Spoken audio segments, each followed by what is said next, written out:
Cuando hablamos de fuego, hablamos del Espíritu Santo. El Espíritu Santo es una persona. Dile al hermano que está a tu lado, el Espíritu Santo es una persona.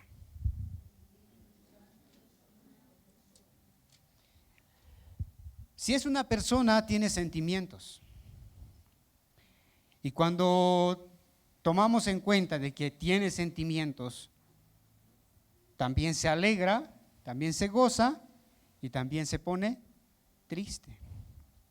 La palabra dice: no contristáis al Espíritu Santo. Cuando no escuchamos su voz, lo ponemos triste. El Espíritu Santo siempre estuvo desde el principio. Y vamos a recordar un poquito para llegar a lo que hoy tenemos de la palabra de Dios. Vamos a ir primeramente al libro de Hechos, capítulo 1. Hechos, capítulo 1, versículo 8. La palabra de Dios, vamos a leer todos juntos. Ahí está en la pantalla. 2, 3. Pero recibiréis poder cuando haya venido sobre vosotros el Espíritu Santo, y me seréis testigos en Samaria. Bien. La palabra al principio dice: pero recibiréis poder. Recibir. Si recibimos es porque no teníamos, ¿no? ¿Verdad? Ya. En el principio dice que era el Verbo, y el Verbo era Dios, y el Verbo estaba con Dios. Ahí estaba el Dios Padre, Dios Hijo, Dios Espíritu. El Espíritu Santo siempre operaba desde el principio. Cuando crearon al hombre, dijo: hagamos a nuestra imagen y semejanza para que gobierne, y tú conoces todo. El Espíritu Santo siempre ha estado activo en toda la historia de la humanidad, desde el principio. Cuando vino Jesucristo, y si tú te imaginas lo que te voy a empezar a narrar cortito, ¿ya? Él nació en un establo. Imagínate. Fue concebido por el Espíritu Santo en una mujer virgen llamada María. José la tomó como esposa, pero no era su padre. Nació. Con el tiempo creció y aprendió el oficio de carpintero. Porque José era carpintero y lo ayudaba, y era evidente que tendría que ser carpintero. Te juntas con un soldador y todos los días le ayudas. ¿Qué vas a hacer? Soldador. Vas a aprender a soldar. Él era carpintero y hacía muebles y sabía este trabajo. Pero con el paso del tiempo, él se instruía también en la palabra de Dios. Poco a poco, yendo a la sinagoga, a aprender, leyendo la palabra de Dios, lo que es el Pentateuco y todo esto. Un día, cuando cumplió 33 años, comenzó su ministerio. Y con el paso del tiempo, de los días, llegó el día en que tenía que morir. Tomó su cruz, llegó al monte y fue crucificado y murió. Cuando murió, aquellas personas que sentían un amor, un cariño por él, se pusieron tristes, lloraron. Pasó un día, pasó 2, pasaron 3 días, y al tercer día la tumba estaba abierta, estaba vacía, el cuerpo de Jesús no estaba ahí. ¿Te imaginas? Ya. Y comenzaron otros 40 días en los que Jesús estaba en la tierra, haciendo milagros con sus discípulos, con todos aquellos que él estaba junto. Y llegó aquel día, otra vez, en que no tenía que morir, pero tenía que irse. Y ahora llegamos a este punto.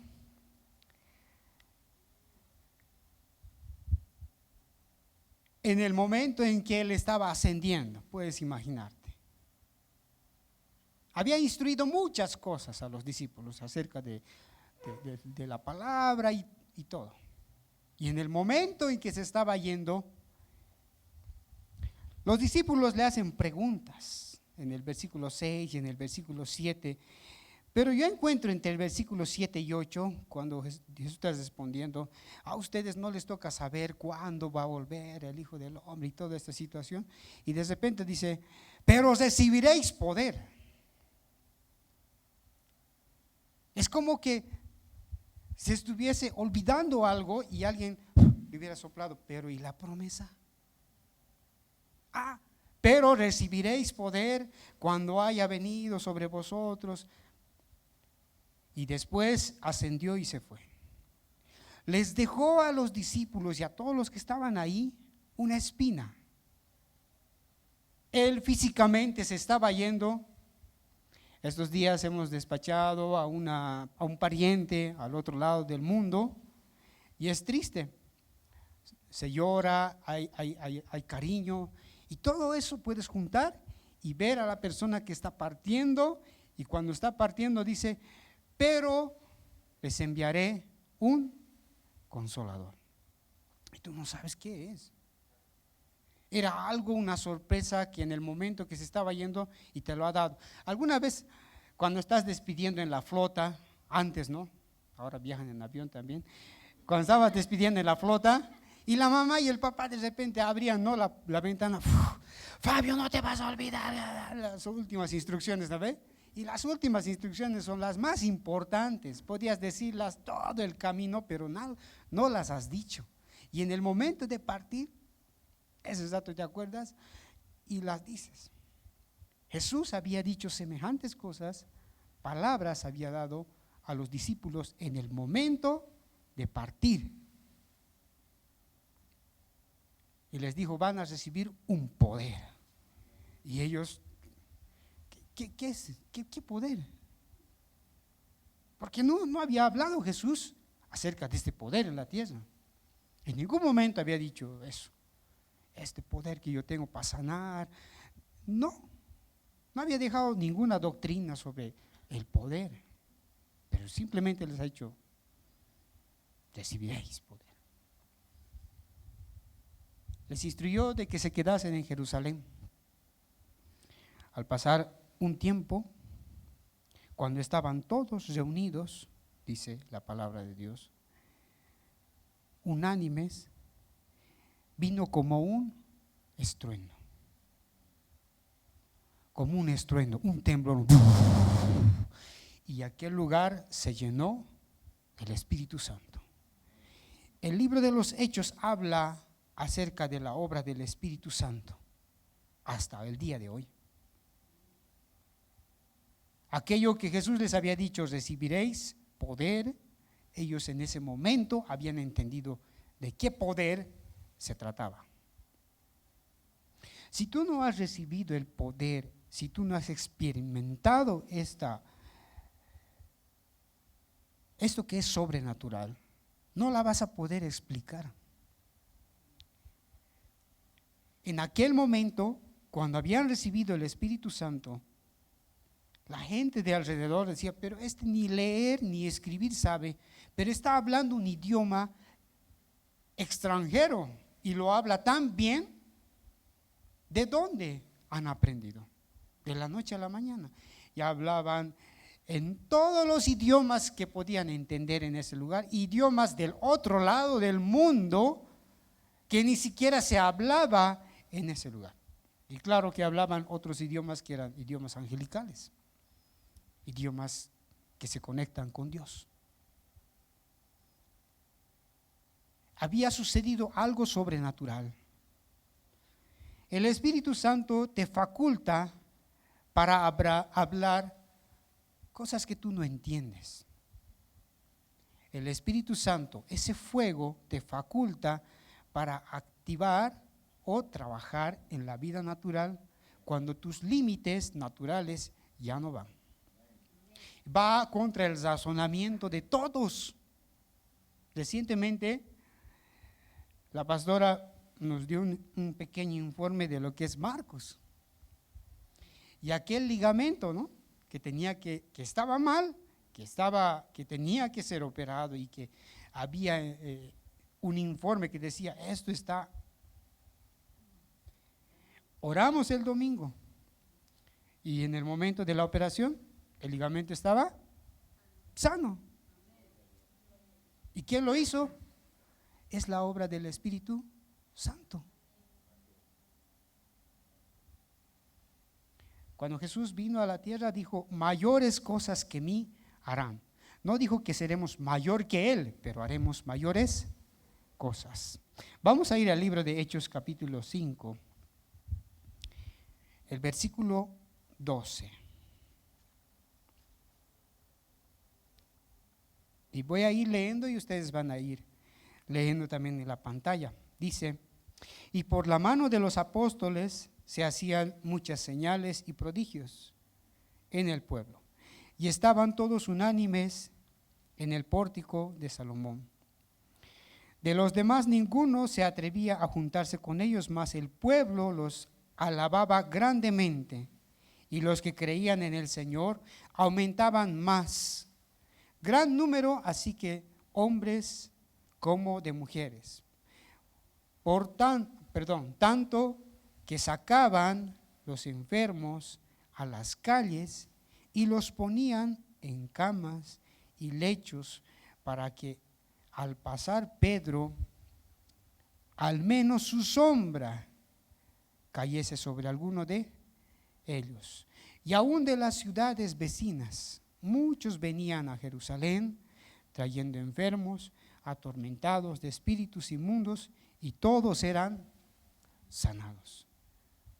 El poder les facultó a los discípulos para hacer estas señales.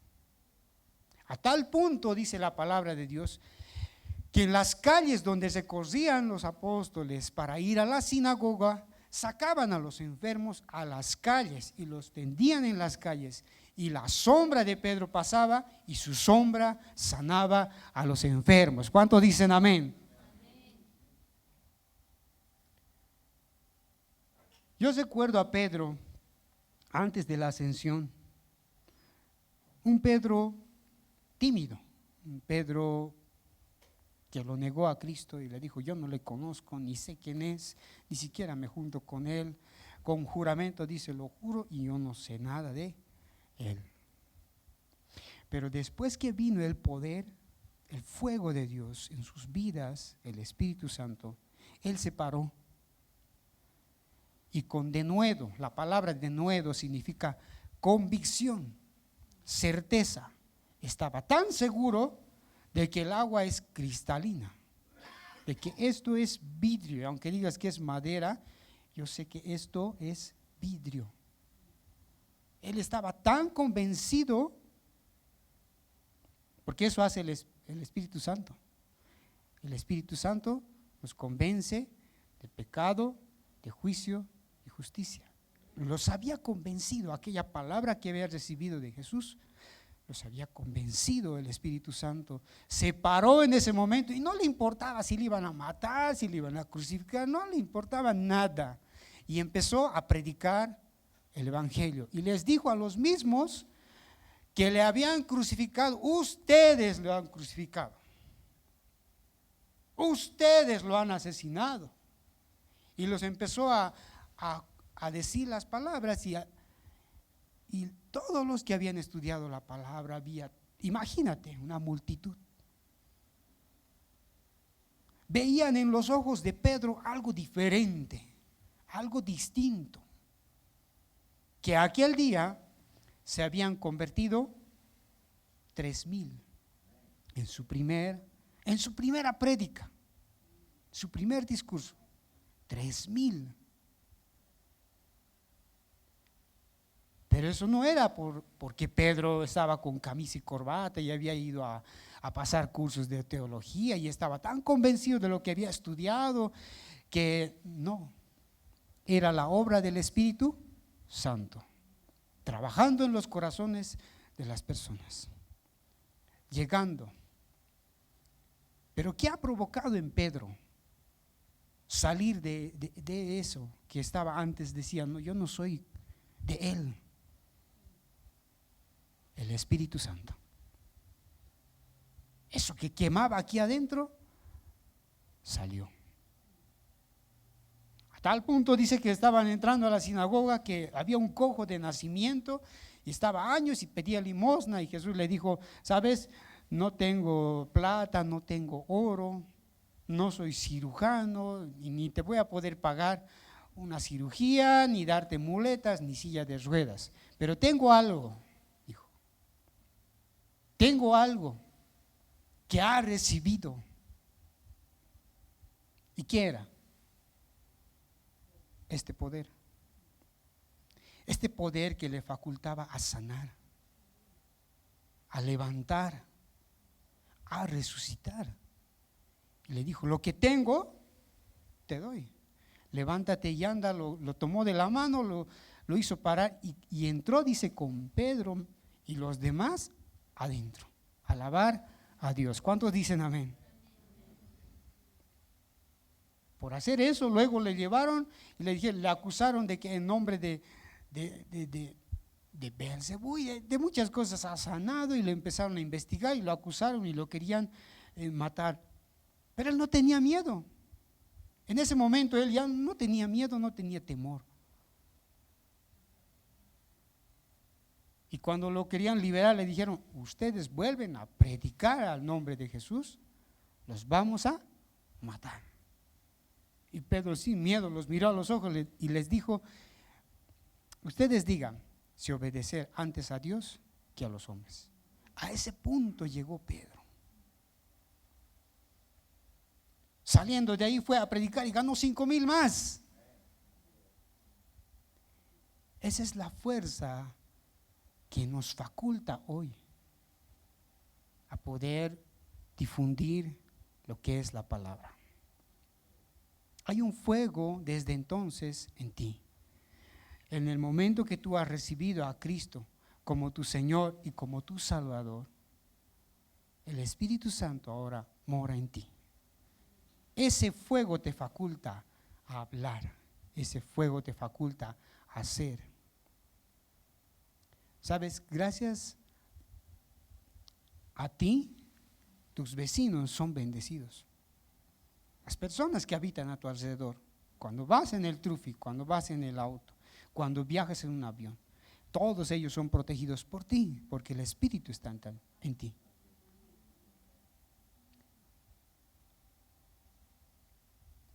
En el Tibnis se ha quemado una pequeña chispa ha encendido a tal punto de que con aviones querían apagar el fuego, no se ha podido.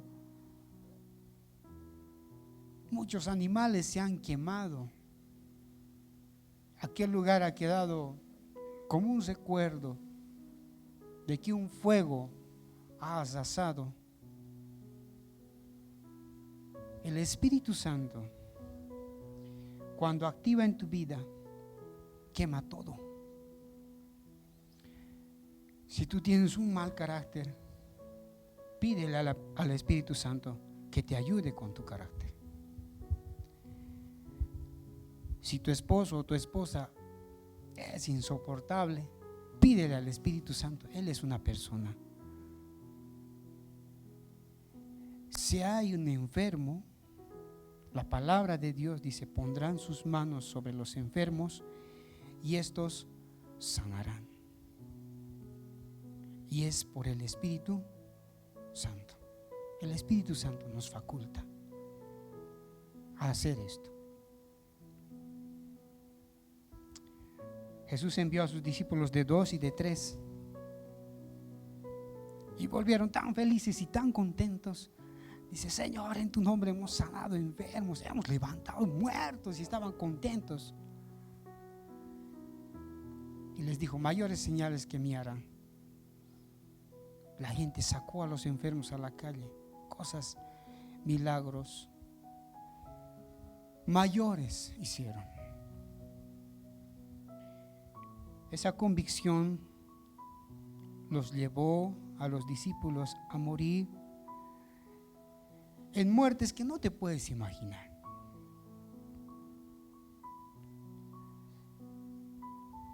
Mujeres con sus hijos morían a filo de espada porque querían que los nieguen. a Jesús, pero no lo hicieron. Todos los discípulos murieron como mártires. ¿Por qué?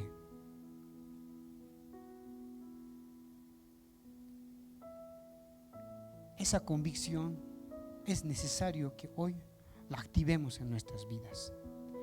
Y a veces estamos enfermos en casa y lo primero que hacemos es llamar al doctor o de repente ir a la farmacia y comprarnos una pastilla y no activamos.